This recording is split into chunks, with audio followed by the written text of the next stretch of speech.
ESPN First Take. We are getting started with First and 10. I'm Dana Jacobson. Jay Crawford's going to be along in a moment. There we are. Skip Bayless is here. Hi, Skip. Jamel Hill from ESPN.com is back. And back again, I guess. Yeah. He wants a little more. Ravens receiver Derrick Mason I always give rookies a one-day grace period. But now no holding back. No punches pulled. Problem today, he's flanked in purple. Yes. Little Ravens exactly. purple. Well, I love pink here. You're going to I know, real men wear pink. There's something in this. The men have on the pink and we have on the purple. Yeah, well, let's start, though, talking about the black and gold. The Pittsburgh Steelers in the news again, at least outside linebacker Lamar Woodley, is continuing his war of words with your quarterback, or about your quarterback, about Joe Flacco. He was on a TV show. Here's some of what he had to say. Do you think that the Ravens can win a Super Bowl with Joe Flacco under center? No, not at all. Because they have to go through one team, and that's the Pittsburgh Steelers in that AFC Championship. So in order for him to get to the Super Bowl, they have to beat us. And we're not going to let that happen once we get that close. So that's not going to happen in this lifetime. No. A TV show on the NFL Network, yes. Just the NFL Network. Full information there. Smart or dumb for Woodley to say this, Skip? I thought this was very shrewd, Derrick. And we talked about this yesterday. Even though Woodley didn't directly go after your quarterback, Flacco, he paid him zero respect. I think none of the Steelers are going to pay your quarterback much respect because they know they have a psychological, I'll call it edge, it's close to a stranglehold on your team, and they're going to rub your noses in it at every opportunity and perhaps in their heads increase that psychological advantage because, look, Joe Flacco is 2-6. Against Pittsburgh. One of those came early last year without Big Ben at Pittsburgh. So they know and they think you know that they have Big Ben and you have Joe Flacco and that these games keep boiling down to just that, advantage Pittsburgh. I mean, they've had our number for the last couple of years. Mm-hmm. I equated kind of to the Chicago Bulls when they couldn't beat the Pistons, then they finally beat the Pistons, or when the Pistons couldn't beat the Celtics, then they finally beat the Celtics. I think we're in that same situation. You know, we've, went back and forth here and there during the regular season, but it's been during the playoffs where they've had our number, and rightfully so. So, hopefully we can get over that hump. But he made a big statement, not just at us, I think, but at the whole AFC, because what he's saying is that they're going to be there every year. Everybody else got to fight for number 2. Yeah. Right. So you don't agree? I don't agree with. I would never agree with him. They've been there. They were there. Yeah, and they were there. And they were there. They were not there the year before that. So well, and the quarterback. Polamalu got hurt. We can blame. Football is all about injuries, so you can't blame it on the injuries. They have a very good team. I respect their team, but he just didn't throw a dagger at us. He threw it at the Jets. He threw it at Cincinnati Bengals, Patriots, everybody else saying, we're going to be there. But you guys got to fight for number 2. That's what he was saying. It's hard for me to call this smart or dumb because I'm more or less indifferent to it. You all have a real rivalry. It's not a lot of real rivalries left. In fact, one Pittsburgh Steeler, who I won't put on blast, put it to me privately and said, the Ravens are the only team I would fight in the street if I saw them in public. And he really meant that. And I think this just is completely in character to who Pittsburgh thinks that they are and more or less their relationship with you. As you admitted, they have your number, and you know that the scoreboard does all the talking, and right now they have the right to talk. So I can't really call it smart or dumb. I think he's just completely staying in character. They know what happened in the playoffs. They know they've kind of owned Joe Flacco, and he's going to let you guys know about it until you all shut them up. And so it's basically, as they say in the South, particularly in my neck of the woods, mildew or barbecue. What y'all got? Hey, well, we see him first game of the season. So you do at home. It's your place. You can talk as much as you want to do during the offseason. No one plays the game. No one hits during the offseason. Okay, but you use the Bulls-Pistons analogy. Absolutely. Okay, that was a young, up-and-coming Bulls team featuring this guy named Michael Jordan. So who's your Jordan? You look like the Asian team. Hey, Flacco's our Jordan right now. Really? Joe Flacco is Michael Jordan. He's our. You heard it here first, He's folks. our Michael Jordan. I say he's our. It's like as in he has to lead them. You got to make a comparison situation. He can take over that role. I feel sorry for Derrick right now. I don't think he has any comeback. I think we got him on the run here. No, you don't have me But on you the did run. just say, though, earlier, because you said, yeah, regular season, but it's coming down to the postseason for you guys with this team. It's got to be it's not enough to beat them just in the regular season. Exactly. You need to beat them in the postseason to make that But it's statement. not just them. The previous year before that, we lost the Indianapolis Colts. So it's not just the Pittsburgh Steelers. Just so happened they've had our number the last 2 out of 3 years.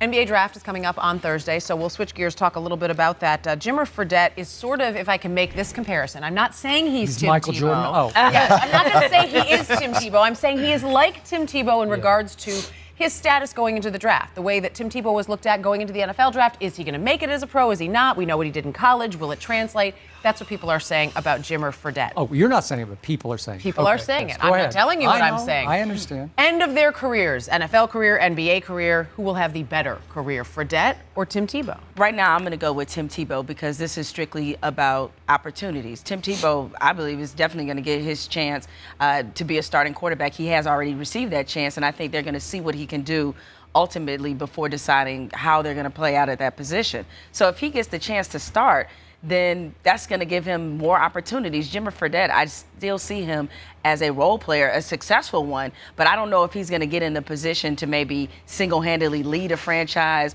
or be that starting guy or be the primary scorer for someone. I see him being a contributor, but not the main guy. Tebow is going to be the main guy, so therefore he probably has the potential to be a little bit more successful. Yeah. Look, I'm going on history and basically solely on history. Florida quarterbacks have not done too well in the NFL. Rex Grossman, we know why they went to the Super Bowl. Like everybody knows, the defense was monstrous. But besides Rex Grossman, the quarterbacks have not had a good history in NFL. And Tebow, it's the same thing. Wide open offense in college. Coming in the NFL, the offense is not as wide open as it once was in college. So, is he a good quarterback? I think he's a good quarterback. But will he lead a team to a championship? I just don't know. You think he's a starting quarterback? I think he could be a starter potentially somewhere. He's Not Denver? He's not even a starter for Denver. Well, he's about to be. It's hard to say, but I mean, will he be a starter somewhere? I don't know. But will he lead a team to a championship too? It's hard to say. Okay, but the question is, who you got, Jimmer or Tebow? I say Jim. You got Jimmer? I got Jimmer. Because the game is different. The game is different. Basketball and football is totally different. I mean, the guy can go in the NBA and you know, he put up almost 30 points in college. He shot 40% for the three-point line. So I think he can do that in the NBA. Maybe not 30 points, maybe not 40%, but I think he can get close to it. Okay, I think I'm hearing you say Tim Tebow cannot be a starter in the NFL. Is that right? You kind of danced around it, bro. He could be a serviceable starter, maybe, but not a successful starter. You know what? Would that I'm be not saying he society- can't be a starter because injuries and But things you're of that still nature. you're defining a backup Okay, quarterback. define. This guy, I think he will be a backup. Okay. Can he start a game and start a whole season?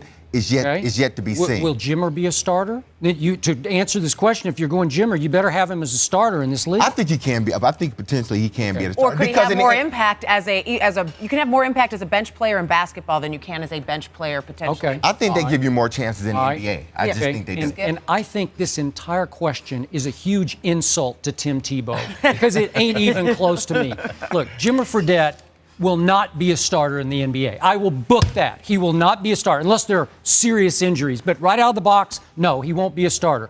He's a 6'2" shooting guard who stayed all 4 years of college because 1 year ago right now, he put his toe in the draft waters and he found he might not even be drafted in the second round. He had a sensational senior year of college. This is his senior year of college. He had the greenest light this side of the Green Lantern in college. Seriously. I mean, he's shooting it every time at will. He can dribble it for 10, 15 seconds at a time and say, I think I'll do this. Right. And he has sensational range. But he is about 6'2". So with a defender on him, you know, it's going to get a little shaky in the NBA. Can he play that J.J. Redick role? Maybe. He might be able to be that guy. I think he has more game than J.J. Redick. Maybe he has some, but does he have J.J. Barea's game? No, he does not. He can't do the stuff J.J. does. He can't get in a lane like that. He doesn't have that kind of quickness, that kind of skill. Again, though, you have to look at him being pretty much a guy who's going to be seeing a lot of second-unit defenses. I agree with you. And not only do you have to look at the on-the-court stuff, off the court, I mean, Jimmer Fredette, I know he's really popular, but is he really going to have the #1 selling jersey in the NBA? Tim Tebow has the #1 selling jersey in the NFL. Is he going to create his own shoe that they created for Tim Tebow? No. Let's talk about Tebow a little bit more, because Skip, you believe he can win a title. Tell Derrick why you think Tim Tebow can lead a team to an NFL title. I have never said that Tim Tebow will even make a Pro Bowl team, but I do believe he can be a starting quarterback and that you can win a championship with him at quarterback for much the same reason that Pittsburgh has the psychological edge over you. He can do a lot of Big Ben things and then some. He can shrug off rushers. He can create plays on the run.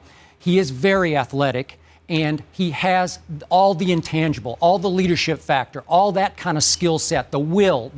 When he took over for Denver late last year, I saw it with my own eyes. That whole team, it was a terrible losing team at the end of the year. It came to life. In his first rookie start with a bad team against the arch rival in Oakland in a driving rain in the Black Hole, he had a passer rating of 100. He threw and ran for touchdowns. Had 78 yards rushing. Then he came home against the Houston Texans. He threw for 308 and ran for the winning touchdown with 3 minutes left in the game.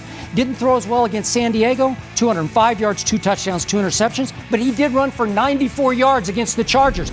I saw it with my own eyes. He was starting and succeeding. Are you sure, Skip? You saw it with your own eyes? Now, let me explain to you this. When you start 2 NFL games, you can come in and start 2 NFL games and play fairly well. Play 3 NFL games and play fairly well. But once teams really start game planning for you, it becomes very difficult. I've seen it many of times. It becomes very difficult. Now, can he come this year out of the box and do what he did last year, the last 3 games?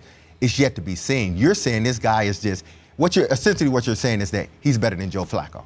Yeah, I think he'll do more things than Joe Flacco because that's a big he's a better leader. On leadership intangibles, the willpower, the way he took over a Florida program. He didn't lead his team to anything. What has he led his team to? I saw him come back and beat Houston. They almost came back and beat San Diego. What was their record at the end of the year? 1-2 in those games. Okay, that's all I care 1-2. about. Well, Joe's been through he's been in the playoff last 3 years. Joe is a leader.